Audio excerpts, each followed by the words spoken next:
अस्सलामुअलैकुम, मेरा नाम है हसन और आप देख रहे हैं KJ programming skills. Last video में हमने बनाया था एक लॉगिन फॉर्म और अब हम बनाएंगे एक कंप्लीट पेमेंट फॉर्म।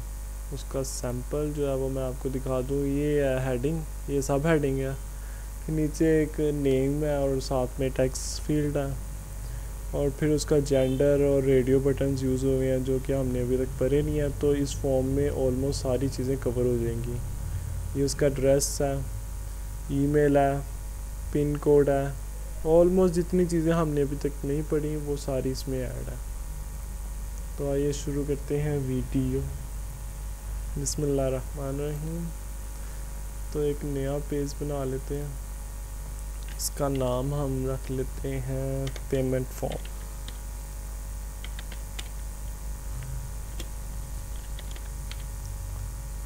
और इसको सेव कर लेते हैं। ये HTML की एक्सटेंशन से सेव कर लिया। तो इसमें टैग स्टार्ट करें। सबसे पहले हमारी थी हेडिंग जिसका नाम था पेमेंट फॉर्म, तो उसके लिए हम यूज़ करते हैं H1।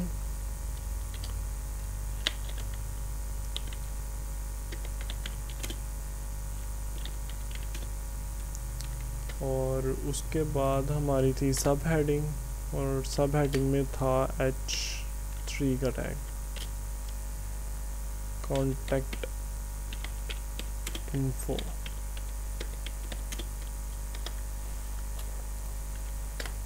इसके बाद हमारा था नेम और पी टैग यूज़ कर लेते हैं और पी टैग के अंदर ही हम टेक्स्ट फील्ड को भी ऐड कर लेंगे, नेम। और फिर है इनपुट टाइप टेक्स्ट, और टेक्स्ट में मैंने आपको बताया था कि आईडी आप ज़रूर रखें साथ, क्योंकि आईडी आपको बाद में बड़ी बेनिफिशियल रहेगी।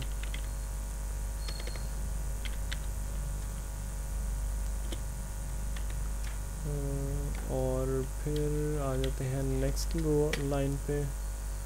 तो आगे था हमारा ये जेंडर का, ये एक फील्ड सेट की हुई है इतनी सी जिसके अंदर ये जेंडर वगैरह है, तो ये चेक कर लेते हैं हम।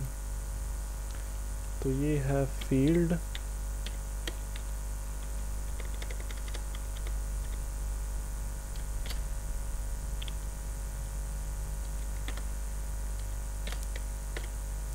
और फील्ड सेट के अंदर है लैंग्वेज,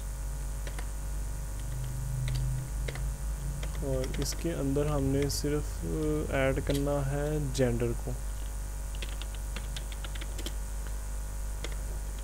और फिर आ जाते हैं नीचे और नीचे लगाते हैं radio button. Radio button basically हमारे यूज़ होते हैं जेंडर में और MCQ साइड पे, क्योंकि वहाँ पे हमें सिर्फ एक ही ऑप्शन सेलेक्ट करनी होती है। और जो दूसरे हमारे बटन होते हैं जैसे कि चेक बॉक्स है, चेक बॉक्स में हम मल्टीपल चॉइस को सिलेक्ट कर सकते हैं, बट रेडियो बटन में हम सिर्फ चंद चॉइसेस को सिलेक्ट कर सकते हैं। रेडियो बटन में या हाँ है या ना है, वो वाला हिसाब है कि आपने अगर जेंडर में सिलेक्ट करना है तो या आप मेल है या आप फीमेल है, थर्ड ऑप्शन आपके पास नहीं है, या फिर आप दोनों नहीं सिलेक्ट कर सकते। थर्ड ऑप्शन हो भी आपके पास अदर्स की तो आप उसमें वो सिलेक्ट नहीं कर सकते कि आप जेंडर में कि आप दोनों को सिलेक्ट कर लें, मेल और फीमेल। और इसी तरह ही जब आपके MCQs पार्ट आता है तो आप उसमें एक ही MCQs को करेक्ट मार्क कर सकते हैं।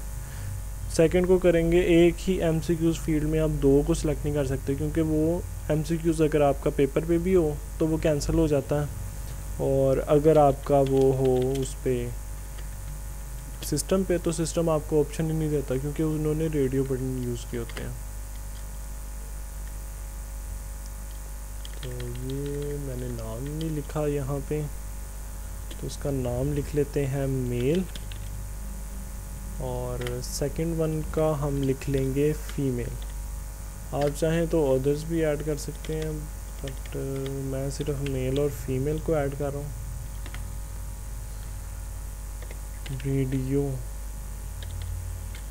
और रेडियो में उसका नाम आपने सेम देना है। नेम आपका एक ऐसा एलिमेंट है जो आपने सेम देना है और उसमें आपने चेंज नहीं करना, क्योंकि नेम सेम होंगे तो फिर वो एक की सिलेक्ट की ऑप्शन देगा, वरना वो दोनों को सिलेक्ट करने की ऑप्शन दे देगा कि आप दोनों को सिलेक्ट कर सकते हैं। अगर आप चेक बॉक्स में भी ये ऐड कर दें ना कि नेम दोनों का सेम दे दें, तो फिर चेक बॉक्स में भी आप मल्टीपल चॉइस नहीं कर सकते। तो ठीक है, इतना हो गया हमारा। अब हम फील्ड सेट से बाहर आ जाते हैं और अपना अगला देख लेते हैं हम और क्या ऐड करना हमें। उसके बाद है हमारा एड्रेस का जो है वो एरिया थोड़ा ज़्यादा है, तो उसके अंदर हमें लगाना पड़ेगा टेक्स्ट एरिया।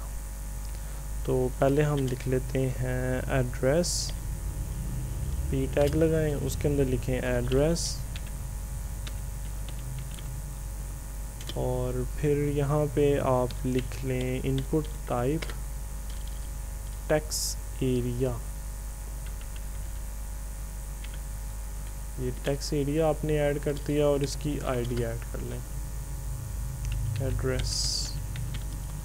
ये आईडीज़ जो है ना वो बेसिकली अभी तो हमारी यूज़ में नहीं है, बट आगे जाके जब हम यूज़ करेंगे ना अपना फर्दर, जो हमारी आगे कोर्सेज में ऐड होना है, CSS ने ऐड होना है, जावास्क्रिप्ट ने ऐड होना है, और उसके बाद PHP ऐड होगी। जब PHP में कनेक्शन देना होता है तो हमें उसमें आईडीज़ की ज़रूरत पड़ती है, तो आईडीज़ का होना उसमें बहुत ज़रूरी होता है। अब हमारा है ईमेल का पार्ट, और ईमेल का आपने लास्ट वीडियो में भी देखा था। तो ईमेल के लिए होता है इनपुट टाइप ईमेल, ठीक है, और ईमेल में हम अपनी आईडी भी दे देते हैं। और उसके बाद हमारा है पिन कोड। पिन कोड के बाद जो है ना वो हम इसको देखते हैं कि ये हमारा जो फॉर्म है एग्जैक्ट वैसा बन भी रहा है कि नहीं। पिन कोड, ठीक, ये हमारा टेक्स्ट एरिया ही है।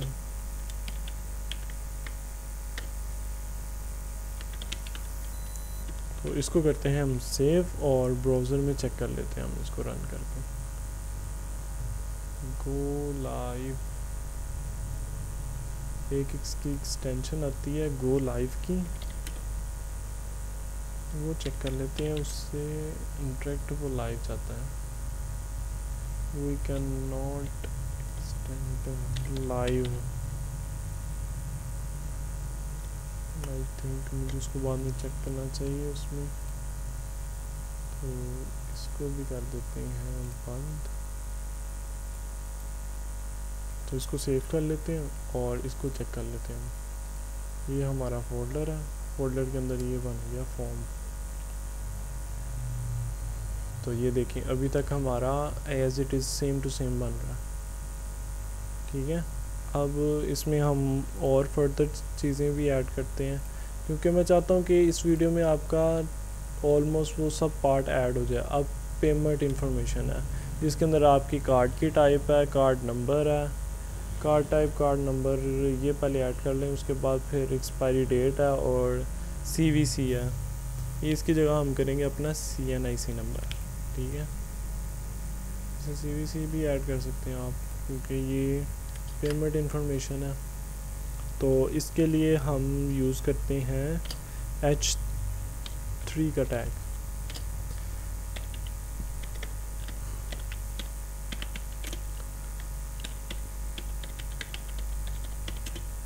ये पेमेंट इन्फॉर्मेशन का टैग लग गया। उसके बाद हमारा था अगला कि कार्ड की टाइप आपने सेलेक्ट करनी है और कार्ड नंबर। तो कार्ड टाइप के लिए आप यूज़ कर लें P टैग कार्ड टाइप,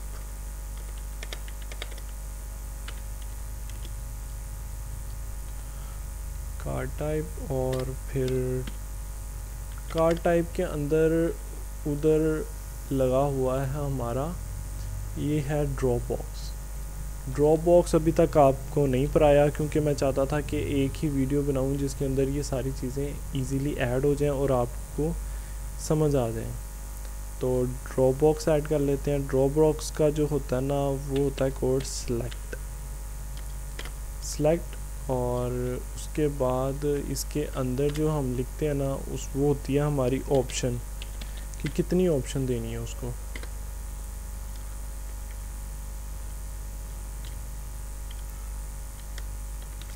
तो कार्ड जो सा होता है वो आपका वीज़ा कार्ड हो सकता है और उसके बाद वो कार्ड जो हो सकता है आपका बैंक कार्ड हो सकता है। वैल्यूज़ तब देंगे जब हमें उसमें गेट करना होगा, जब हम PHP अटैच करेंगे और हमें डेटाबेस में चीज़ें गेट करनी होंगी तब हम इसकी वैल्यू देंगे। तो वीज़ा कार्ड हो सकता है आपका, क्रेडिट कार्ड हो सकता है, क्रेडिट कार्ड, फिर हो सकता है आपका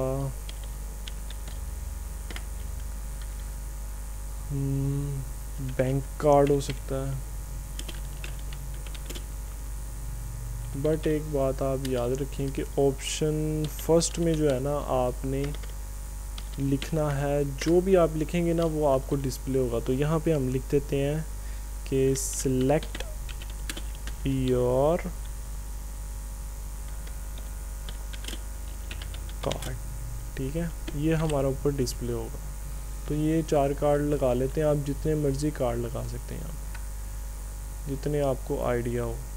उसके बाद आता है कार्ड नंबर और एक्सपायरी डेट। अब आ जाते हैं नीचे, तो यहाँ पे लगा लेते हैं हम कार्ड नंबर,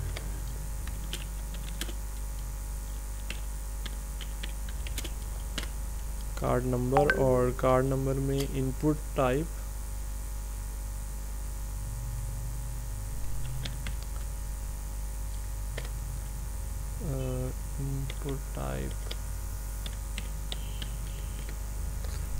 आएगी नंबर और नंबर में आप इसकी आईडी दे दें नंबर। उसके बाद है हमारा एक्सपायरी डेट।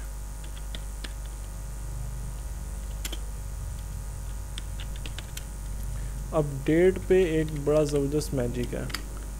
आपको पहले जो था ना डेट का बहुत इशू था कि डेट में ना आपको पूरा एक टेबल बनाना पड़ता है कि कब आपकी डेट एक्सपायर होनी है। तो अब बहुत इजी है, आप बहुत ही इजी एक लाइन के कोड में ये बता सकते हैं। तो इसको सेव करते हैं ताकि ये सीक्वेंस में आ जाए। तो यहाँ पे लिखते हैं हम इनपुट टाइप जो है वो हमारी है डेट, तो ये हमें डेट शो कर देगी, ठीक है। और इसको सेव कर लेते हैं और पहले एक दफ़ा रिफ़्रेश कर लें ज़रा। ये देखें ये हमारी ऑप्शन आ गई, जो भी आप सेलेक्ट करेंगे फिर वो ऊपर डिस्प्ले होगी। तो ये जो है ना कैलेंडर पूरा डिस्प्ले हो जाता है, सिर्फ एक डेट टैग लिखने से पूरा कैलेंडर शो कर रहा है वो हमें। ये आप टुडे पे क्लिक करेंगे तो वो आज की डेट क्लिक कर देगा, ठीक है। और बाकी देख लेते हैं हमारा क्या रह गया है। ये CVV है और पेमेंट नाउ का एक बटन है CVV।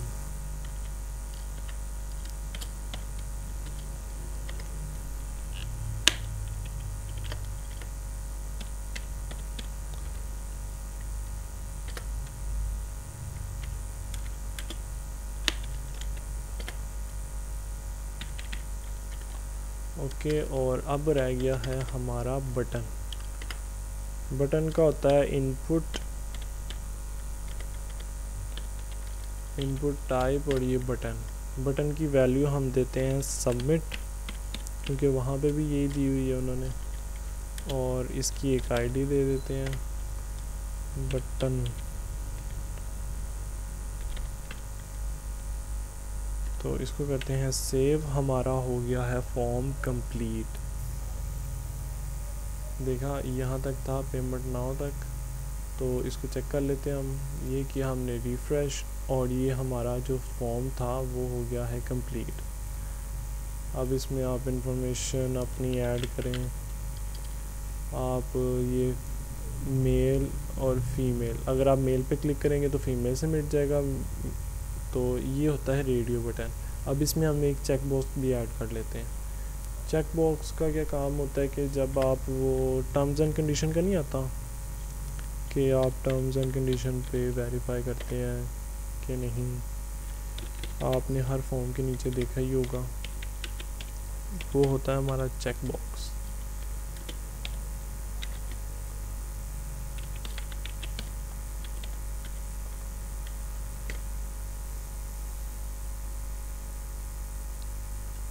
एग्री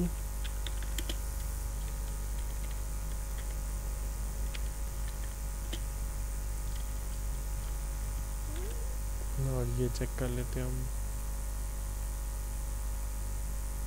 रिफ्रेश और ये सबमिट के आगे क्यों आ रहा है? ओहो, हमने तो इसको सबमिट के अंदर लिख दिया।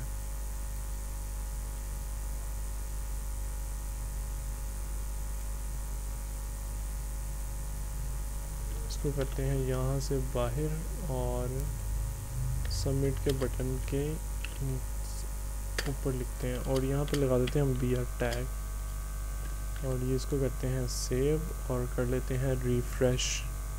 ये आ गई हमारी टर्म्स एंड कंडीशन, ठीक है। और ये सबमिट बटन।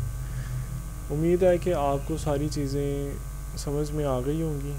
तो आप